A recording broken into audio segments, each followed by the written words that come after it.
We have clean politicians in this country. One of them is the one Kalonzo Musyoka. What is it that he can tell Mama Boga? Because if he goes to Mama Boga, he cannot tell Mama Boga who the law will be followed. And I want to tell Maraga, eat or be eaten.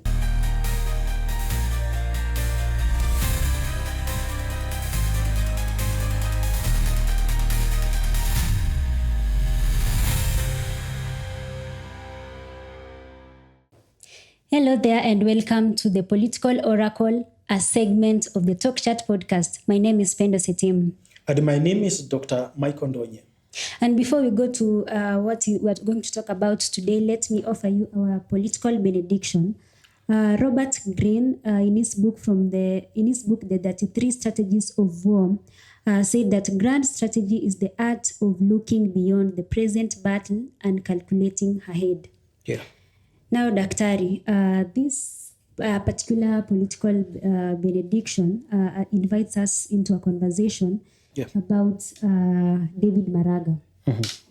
David Maraga is said that he's going to be in the ballot in 2027. I have made up my mind that I will run in 2027 for presidency of this country. Yeah, he has already declared that he will be in the ballot in 2027. Mm-hmm. But of course, Robert Greene's quote comes in at a time like this. So when he says grand strategy is the art of looking beyond the present battle and calculating ahead, he is talking about the double aspect of strategy. Mm-hmm. If you are in politics and you want to get into it, it means when you are thinking of what to offer to the people, you should not concentrate on what is happening today. You should also be able to offer a visionary solution in your strategy. And that is what we should start seeing with those who are officially declaring their candidature for 2027, especially the presidents. Mm-hmm. David Maraga did that. He said publicly now, officially, that he will be vying for presidency. Mm-hmm. The advice we can give him in this political oracle is that he should forget about what is happening now and look beyond today, look beyond 2027, and tell us what is it that he will offer to Kenyans that will transform their lives. That will also be put in a way that it reflects the gaps which we are seeing in today's administration. Okay. Yes. And among his manifesto, he was saying that given a chance to be president, he's going to bring back the country to where it was. He will bring order in the country and he will ensure that everyone follows the law, the rule of law. Given a chance, I would want to call the country back to order. With humility, I would want to call the country back to order. Why? How? I would require, as the head of state, with the powers given to that office, I would require everybody to obey the law, starting with myself. I think Maraga is a good student because I remember when he first stated that he is likely to vie for presidency in 2027. That is 2 months ago. Yes. I did an article that I tried to highlight his weaknesses.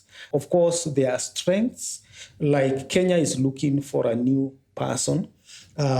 Critics have said in 2027, if William Ruto is not going to do things differently, people will be voting anything that is coming on their ballot apart from William Ruto. In fact, someone was joking that in 2027, they don't know who will be president, but they know who will not be president. I think that is a wisdom that was actually borrowed from William Ruto himself. I remember in around 2016, William Ruto used to say that in 2017, they don't know who will be president, but they knew who could not be president. And he was referring to Raila Odinga. It is the same thing that is likely to happen to him. Kenyans are starting to say, we may not know whom we will vote in in 2027, but we know whom we will not vote in. And that should put him squarely so that he start adjusting his governance, adjusting his strategy, and rethinking his way of treating Kenyans now that he is in power. Now, when I talked about Maraga, I said, number one, Kenya is looking for a new person. So he has an advantage. Number two, we know Maraga is a person of integrity. We know Maraga is a clean person who has no records of corruption. Three, we know Maraga is a person popularly known because he nullified the 2017 presidential elections at a time when we were expecting judiciary to prove to Kenyans that they are really working. Together with this team, they were able to nullify the elections and also to show Kenyans that the judiciary has teeth. That is one of his advantage that he has in his pocket. However, I highlighted that Maraga can cripple his dream of becoming president if he reduces his manifesto or he reduces the Kenyan problem into a problem of law. And I heard him repeating the same thing again. Yes. And I think what he needs just someone to sit down with him and tell him when he wants to become a president, he is not a lawyer. And he should learn from Barack Obama of the United States. He should learn that the judicial system was created to protect the interests of the rich and to make sure the poor do not infringe into the spaces. Okay. Therefore, when he speaks about law, he should be very careful to realize that poor people have no justice. Rich people, they can hire lawyers and they can hire advocates. But a poor person relies on a public prosecutor who sometimes they are nonchalant. They have no passion to defend them. So you will find a person who has stolen billions of Kenya shillings, a person who has gone against the law, who acts out of impunity. They have committed crime, but because they have money, they are able to buy themselves around justice. But a poor chicken thief is given 10, 20, 30 years in prison.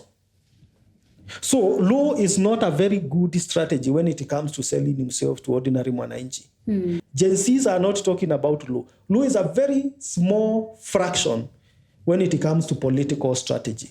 Okay. It has a big role to play in society, but it has very little role to play when it comes to politics, because politics is not a respecter of law, and law is a servant of politics.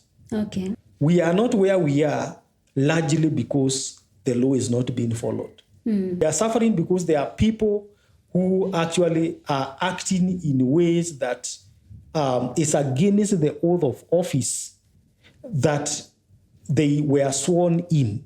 So it's a matter of ethics. It's a matter of morality more than a matter of law. And of course, the mwananchi is also suffering because of poor economic policies, bad taxation policies. All of them touch on law, but the law is at the periphery of these issues. So you should learn what is it that you can tell Mama Boga. Because if he goes to Mama Boga, he cannot tell Mama Boga, oh, the law will be followed. The Mama Boga is interested with how much ugali will I have when you are in president. Can be improved. Will my child go to school? Okay? So it's a matter of policy. It's bigger than law. Another thing, you need to have a big team. You need to have a team that will mobilize resources, because contesting for presidency is an expensive affair.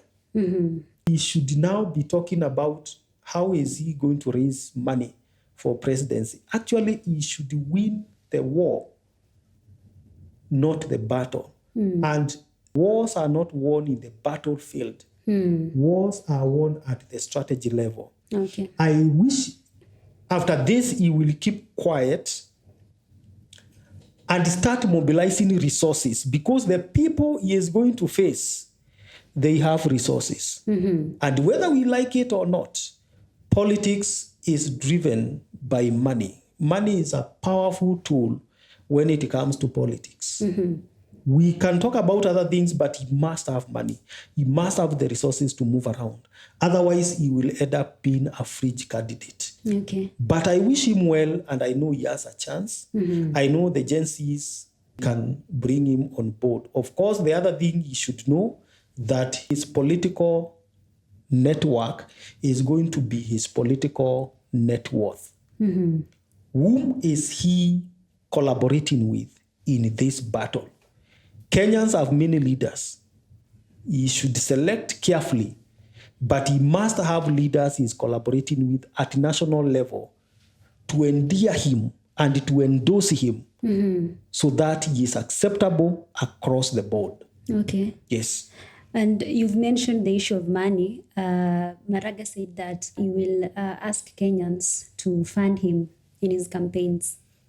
Yeah, of course, he is following the footsteps of Obama, whose campaign was funded by the people. Okay. But the reason I'm telling him to look for money is because Kenyans do not give their money. Okay. Honorable David Maraga, Kenyans do not give their money. Kenyans ask for money. Let that reality sink, because the ethics of politics are different. Actually, in Kenya, you will go land somewhere and they will ask you for money. So have that in mind before you say Kenyans will watakuchangia. If that happens, well and good. But prepare for the worst and expect the best. I think that is what I can tell him. Yes. One of the manifestos he also mentioned is that he's going to move away from ethnic politics. He's saying now that he has declared himself as the Gen Z president, he does not advocate for politics of ethnicity. Yeah, of course, those are what I call white carpet politics. White carpet politics do not work. And we have heard very many leaders coming on board. They want to lead this country. They want to be clean. They want to play white carpet politics. They don't work. The issue of ethnicity is still embedded in the culture, not only in this country, but it has been there for decades. It has been there across generations. And it even comes from the saying that charity begins at home. And I want to tell Maraga, before you tell Kenyans that they should accept you, we should see Kisii people accepting you. This may sound harsh, but that is the reality of the situation. Before you talk about you are tribeless, at the end of it, we want to see your people accepting you, right from your family to your people in Kisii and in Nyamira. If they accept you, it will be symbolic that you are accepted.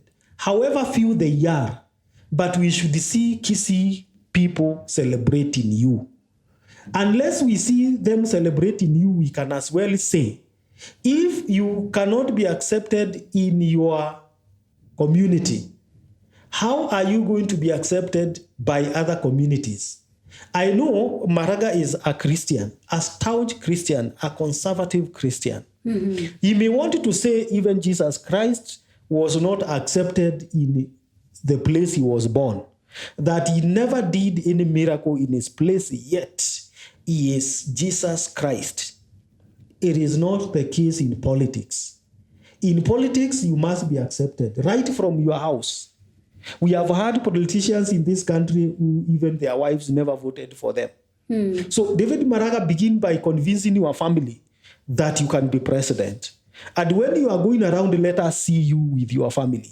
After that, let your neighbors endorse you. Let your community endorse you.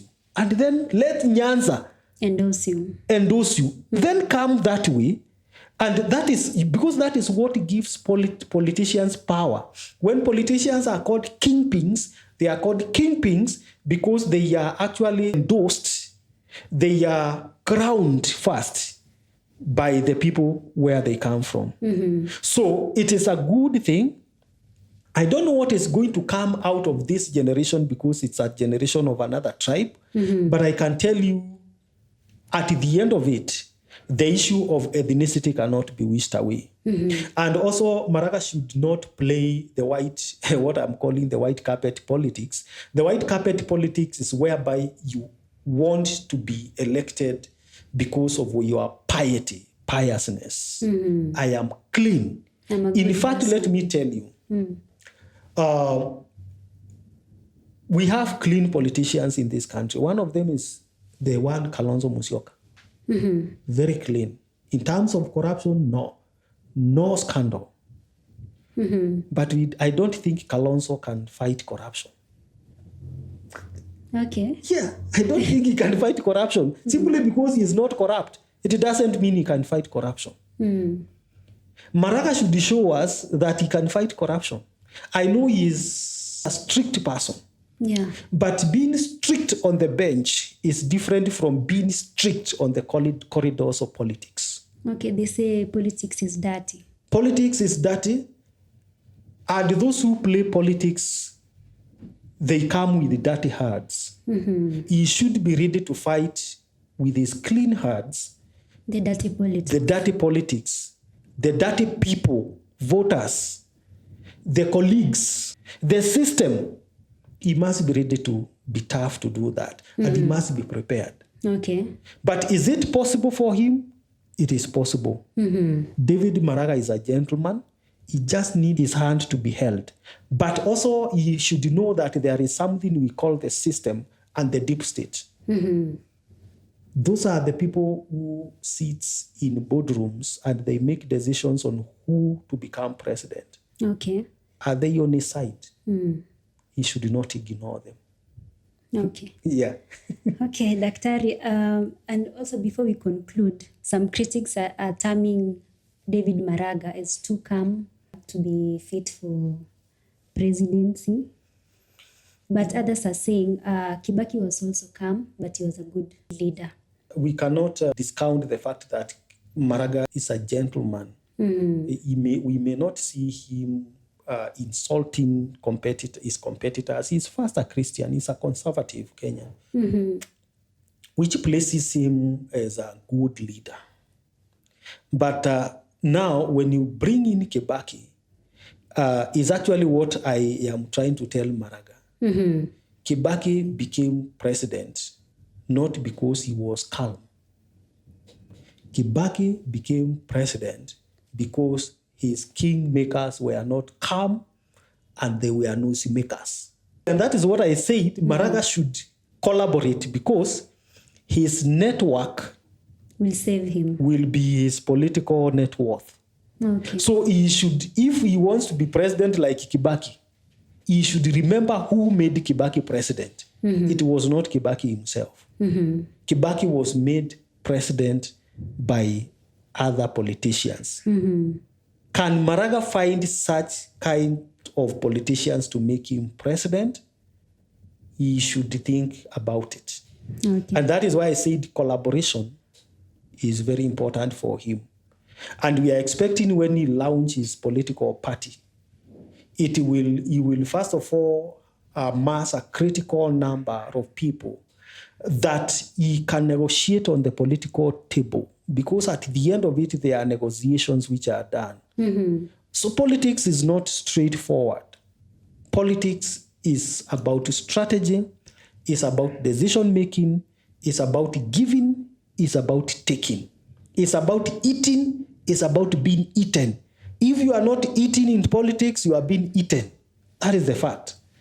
So you should choose. You cannot be neutral. And whether if you are neutral, you will be eaten. And in most cases, if you are neutral, you are eaten as a fringe candidate. Okay. Yeah. Thank you so much, Daktari. We've come to the end of this discussion.